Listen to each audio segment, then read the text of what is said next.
Salom azizlar. Hozirgi mavzumiz ko'plab muxlislarimiz iltimoslariga binoan tayyorlandi. Kamera tasviriga tutilgan ruhlar ikkinchi qismining oxirida Ouija doskasi haqida ma'lumot beramiz deyilgan edi. Ko'pchilik muxlislarimiz buni so'rashdi. Demak, hozir Ouija doskasi haqida suhbatlashamiz. Ouija doskasi ruhlar bilan bog'lanish uchun kerak bo'ladigan antika buyumdir. Bu doskada harflar va 0 dan 9 gacha bo'lgan sonlar, shu bilan birga ha va yo'q so'zlari bor. Albatta bu harflar va so'zlar ingliz tilida bo'ladi. 19-asrning boshlarida amerikalik Elijah Bondum bu doskani yaratadi, lekin bu doska hech qanday ruhlar bilan bog'lanish uchun emasdi. Elijahning do'sti Charles Kennard bu doskani rivojlantirishni taklif etadi. Charles Kennard ruhlar haqida ilmiy maqola yozayotgan edi va shuning uchun ham bu doskani shu maqola bilan bog'lashga urinadi. Bu doskaga uning yaratuvchisi bo'lgan Elijahning ismi qo'yiladi, ya'ni Ouija doskasi. Doskani ruhlar bilan bog'lash uchun unga ruhlar tegina oladigan narsa kerak va shu narsa orqali ruhlar bilan suhbatlashish mumkin bo'lishi kerak edi. Charles buni ham yo'lini topdi. U o'lgan odamning suyaklaridan asta-sekinlik bilan yana bitta kichik taxtacha yasadi. Charles taxtachani yurak shaklida yasadi. U taxtachaning o'rtasida oyna bor bo'lib, u oyna haqiqat ko'zgusi hisoblanadi. Agar siz ruhlar bilan bog'langan paytingizda bunga ishonmasangiz, o'sha oyna bilan atrofga qarasangiz, ruh aniq ko'rinar ekan. Bu doskani yaratgan Charles va Elijah bir kuni ruhlar bilan bog'lanishga musharraf bo'lishdi. Birinchi safar ular 1912-yilning 14-dekabrida Charlesning o'lgan singlisi bilan bog'lanishga musharraf bo'lishdi. Shu bog'lanishdan keyin seanslar, ya'ni ruhlar bilan muloqotni kuchaytirib yuborishdi. 14-dekabr kunidan boshlab har kuni bu ishni amalga oshirishdi.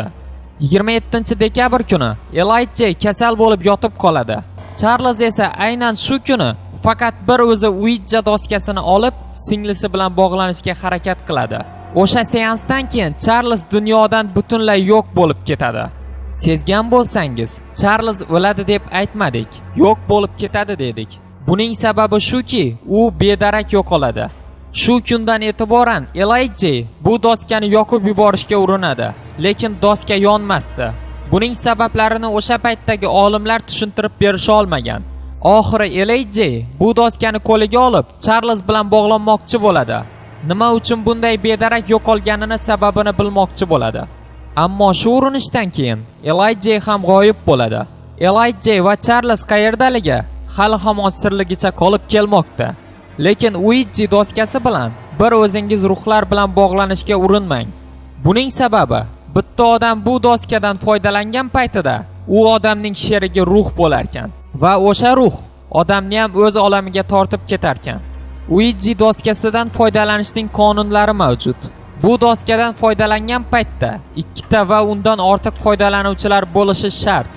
Kichkina yurak shaklidagi taxtachaga ikkita odam ko'rsatkich barmog'ini tekkizgan holda kichkina taxtacha Ouija doskasi ustiga qo'yiladi.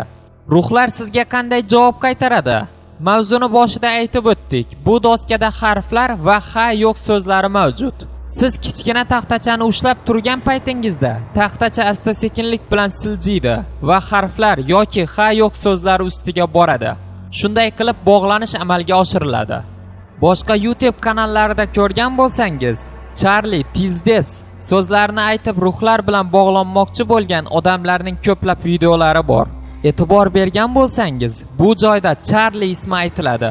Aynan o'sha Charlie bizning bu mavzumuzdagi Charles bo'ladi. Hozirgi kunda bu doska yashirin ravishda saqlanib kelmoqda. Lekin unday doskalar bitta emas. Buning sababi Elijah Bondum bu doskalardan 4000 ga yaqinini sotib ulgurgan edi. Shunday ekan, bu narsaga qiziqib, qayoqdandir Ouija doskasi qo'lingizga tushib qolsa, bir narsani esingizdan chiqarmang. Bu doskadan ikkita odam foydalanishi kerak. Yana sizlar ham g'oyib bo'lib, biz muxlislarimizdan ayrilib o'tirmaylik. Bizdan uzoqlashmang. Dunyo shou bilan qoling.